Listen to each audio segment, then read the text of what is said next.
고모는 구약에서 가장 끔찍한 그리고 비극적인 사건 중에 하나를 기록하고 있습니다. 1절에서 5절까지는 다윗과 함께한 사람들에 관한 이야기를 기록하고 있습니다. 다윗은 블레셋 가드를 떠나 아둘람이라고 하는 곳으로 피신하게 됩니다. 이 아둘람은 가드와 가나안 그 사이에 위치한 곳인데요. 구약 성경 다른 곳에 보면 이 아둘람을 가나안 족속의 왕도 중에 하나였다. 그러니까 수도처럼 많은 사람이 거주하고 있던 그런 곳 중에 하나가 바로 이 아둘람이라는 곳입니다. 아마 이 아둘람이라는 곳 중에 좀 숨을 수 있는 어떤 그런 특정한 장소에 다윗이 도망을 한 것 같습니다. 아무래도 이 가드에 있기에는 다윗도 좀 많이 불안했던 것 같고 위급한 상황이 올 경우에 빠르게 자신의 고향인 베들레헴으로 도망갈 수 있도록 가급적이면 베들레헴과 가까운 이 아둘람으로 그의 거처를 옮긴 것입니다. 다윗이 아둘람에 있다는 소식이 그 소문이 인근 각지 그 주변에 퍼지게 되고 다윗의 가족들이 다윗에게 모이게 됩니다. 그러므로 다윗이 그곳을 떠나 아둘람 굴로 도망하며 그의 형제와 아버지와 온 집이 듣고 그리로 내려가서 그에게 이르렀다라고 말하고 있습니다. 다윗의 부모, 형제, 그의 가족들이 다윗에게 모이게 된 것입니다.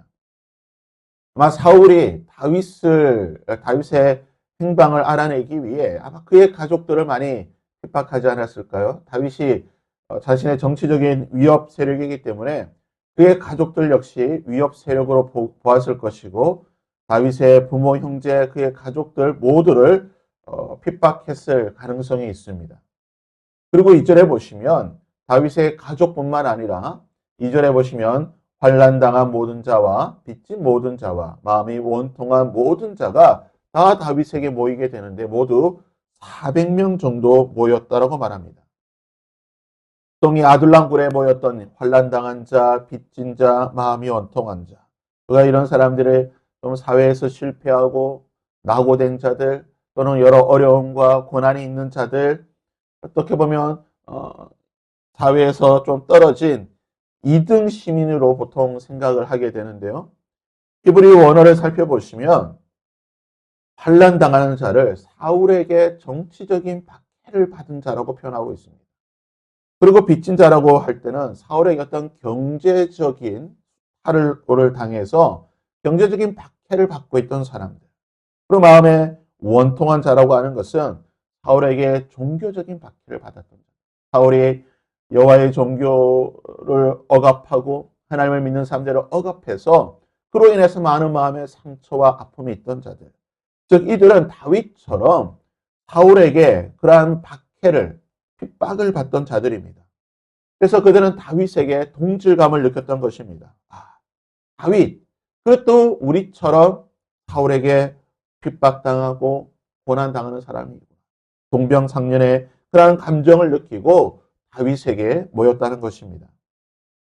다윗에게 모여던 400명 그리고 다윗의 가족들 이들이 아둘람굴에 있게 되자 그 세력이 너무나 많다 보니 말씀드렸지만 아둘람굴이라는 곳은 왕도였습니다. 많은 사람들이 거주하다 보니 이 다윗의 위치가 노출이 될 수가 있습니다. 그래서 다윗은 그의 가족들을 거느리고 모압 미스베로 가게 됩니다. 모압 왕 미스베로 가서 자신의 가족들을 그에게 잠시 부탁하고 하나님의 선지자 가스의 말에 따라 다시 유다 땅 헤렛 수풀이라는 곳으로 그의 거처를 옮기게 됩니다. 6절에서 19절까지는 사울의 무자비한 폭정을 기록하고 있습니다. 다윗이 다시 이 유다 땅 헤렛 숲으로 돌아왔다라고 하는 소식이 사울에게 들리게 되자 사울은 기브아에서 자신의 세력을 모으게 됩니다.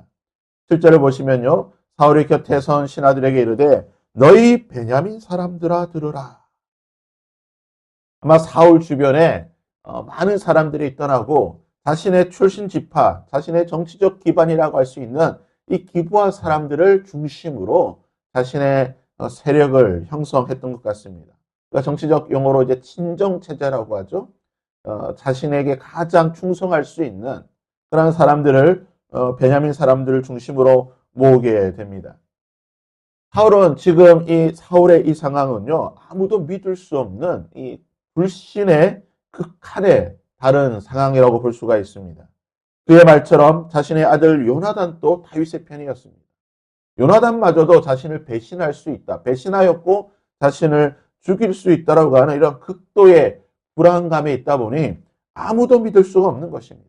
이 베냐민 사람들조차 믿을 수가 없습니다. 너희들도 나에게 아무런 충성을 하지 않고 다윗의 행적을 알려주지 않았다라고 책망할 만큼 아무도 믿을 수 없는 이런 상황 가운데에 어제 말씀에 잠시 나왔던 이 사울의 목자장 에돔 사람 도액이라고 하는 자가 사울에게 다윗의 행적에 대해서 고자질을 하게 됩니다.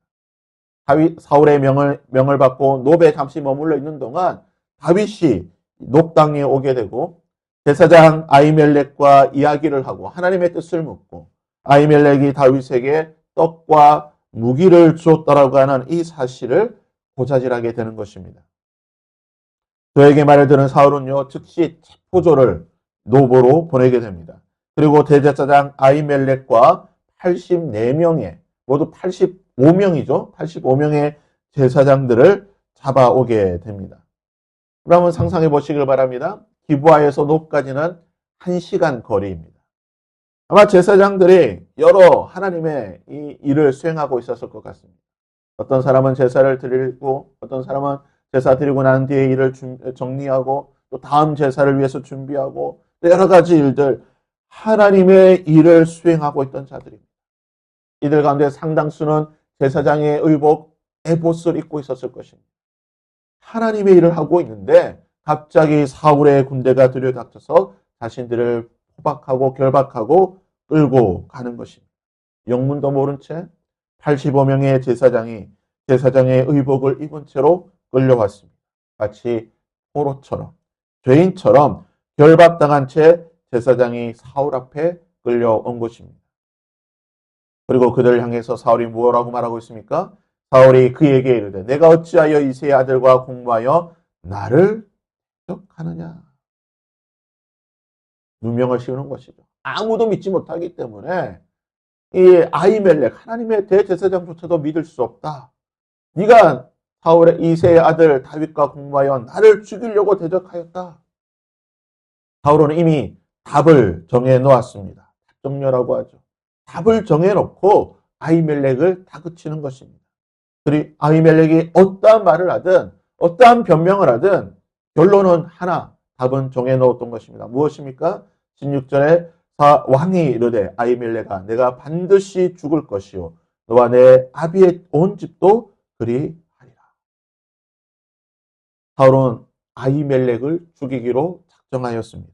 그리고 주변에 있던 호위병들에게 아히멜렉과 제사장들을 죽이라고 명령을 하였습니다. 하지만 이 주변에 있던 호위병들 그리고 신하들은 베냐민 지파 사람이긴 하지만 그들도 하나님의 백성이었습니다. 아히멜렉에게 가서 제사를 드리고 절기 때마다 그와 함께 제사를 드렸던 사람이었습니다. 아무리 사울에게 충성 맹세를 하고 그 충성심이 높다 하더라도 그들도 하나님의 백성이었기에 여호와의 기름 부음 받은 제사장 죽이기가 꺼림칙했던 것이죠. 그래서 17절에 왕이 좌우 호위병에게 이르되 돌아가서 여호와의 제사장을 죽이라고 말하였지만 왕의 신하들이 손을 들어 여호와의 제사장들 죽이기를 싫어하였다. 어떻게 하나님의 백성으로서 하나님의 제사장을 죽일 수 있느냐? 그들은 손을 들어서 이 여호와의 제사장 죽이는 일을 참여하지 않았던 것입니다. 그렇지만 단 한 사람, 모든 사람들이 다 사울을 비롯해서 다 베냐민 사람이었지만 단 한 사람만 다른 민족이었죠. 누구입니까? 에돔 사람 도액이었습니다. 에돔 사람 도액.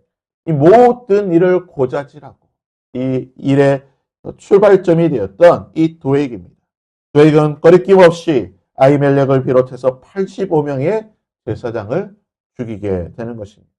그리고 이 도액의 모습을 보고 아마 주변에 있던 이 주위에 있던 호위병들도 하나 둘씩 자극을 받고 호응을 했던 것 같습니다. 그래서 19절을 보시면요. 85명의 제사장을 다 죽이고 난 뒤에 1시간 거리에 떨어진 제사장들의 성읍 노베에 가서 남녀와 아이들과 먹는 자들과 소와 나귀와 양을 칼로 제사장 마을 노브를 진멸하게 되는 것입니다. 여러분, 진멸 명령은요, 이방인에게 하는 것입니다. 우상 숭배자, 이방인들에게 진멸 명령을 행하는 것입니다. 하지만 여호와의 기름 부음 받은 제사장들을 마치 이방인처럼 죄인처럼 취급하며 사울은 진멸시켰던 것입니다. 이 잔인한 학살의 현장에서 기적적으로 한 명이 살아 피신을 하게 됩니다. 20절에 보시면요. 아이두베의 아들 아히멜렉의 아들 중 하나가 피하였으니 그의 이름은 아비아달이라. 그가 도망하여 다윗에게로 가서 사울이 이 행한 모든 일을 다윗에게 알리게 되는 것입니다. 다윗의 마음이 어떨까요? 다윗의 고백처럼 이것이 나의 잘못이다. 나로 인하여서 이 일이 일어났다라고 다윗은 자책을 하게 되는 것입니다. 자신에게 선을 행하고 긍휼과 자비를 베풀고 하나님의 말씀에 선택을 하였던 그 아히멜렉이 악한 자에 의해서 악한 자의 손에 죽게 되는 이 끔찍한 일을 경험하고 난 뒤에 다윗은 시편 52편을 기록하며 그 노래로 하나님께 기도하였던 것입니다. 시편 52편입니다. 고악한 자여 내가 어찌하여 악한 계획을 스스로 자랑하는가. 하나님의 인자하심은 항상 있도다. 그런즉 하나님이 영원히 너를 멸하시며 너를 붙잡아 내 장막에서 뽑아내며 살아있는 땅에서 내 뿌리를 빼시리. 지금 나는 아무것도 할 수 없어. 하나님께서 반드시 이들에게 하나님의 공의를 행하실 것이다. 사랑하는 여러분, 때로는 의인이 고난을 당합니다. 애매하게 박해를 받을 수가 있습니다. 어려움과 힘든 일을 겪을 수가 있습니다. 하나님의 자녀가 원통한 일을 당할 수가 있습니다. 감당할 수 없는 일이 닥치기도 합니다. 그러나 다윗은 이 모든 일을 겪고 난 뒤에 다음과 같이 고백하였던 것입니다. 시편 52편에서 다윗의 고백은 이렇게 찬양하고 있습니다. 그러나 나는 하나님의 집에 있는 푸른 감람나무 같으니 하나님의 인자심을 영원히 의지하리로다.